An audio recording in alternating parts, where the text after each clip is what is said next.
ദൈവസന്നിധിയിൽ ചെന്നെത്തുന്നു എന്ന് വചനമുള്ളിടത്തോളം കാലം സിയോനിലേക്കുള്ള യാത്രയിൽ കണ്ണുനീർ താഴ്വരയിലൂടെ മാത്രമേ ക്രിസ്തുവിൽ വിശ്വസിക്കുന്നവർക്ക് വഴി ദൈവം വെച്ചിട്ടുള്ളൂ എന്ന് ഓർത്തുകൊള്ളുക. അതിൽ നിന്ന് മാറിപ്പോയാൽ നമ്മൾ സിയോനിൽ അഥവാ സ്വർഗ്ഗരാജ്യത്തിലെത്തുമെന്ന് യാതൊരു ഉറപ്പുമില്ല.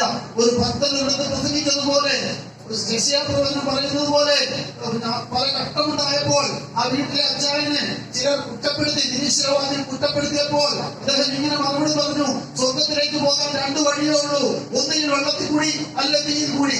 ഇത് രണ്ടിൽ കൂടി കടക്കാതെ ഒരിക്കലും ഞങ്ങൾക്ക് സ്വർഗത്തിൽ പോകാൻ പറ്റുന്നില്ലെന്ന് യെശയ്യാ പ്രവാചകനിൽ കൂടി പറഞ്ഞിരിക്കുന്നു. അത് ഈ തീയിൽ കൂടി കടന്നാൽ അതിനെ മുക്കിക്കളയില്ല, അത്തിയോലയിൽ കൂടി കടന്നാൽ അത്തിയോലതിനെ ദഹിപ്പിക്കില്ല എന്ന് കർത്താവ് വാഗ്ദത്തം പറഞ്ഞിട്ടുണ്ട്.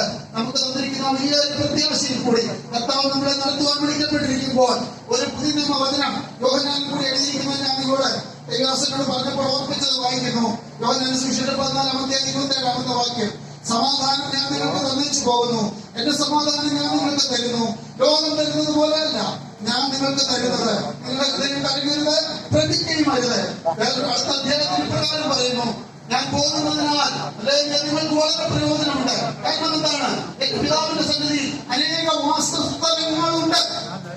അതേ പ്രിയമുള്ളവരെ, അനുകരിക്കപ്പെട്ട ഒരു പുതിയ ഭവനമാണിത്. ആ ഭവനത്തിൽ താമസിക്കുന്നത് പിതാവിന്റെ ആഗ്രഹം തന്നെ ആയിരിക്കാം.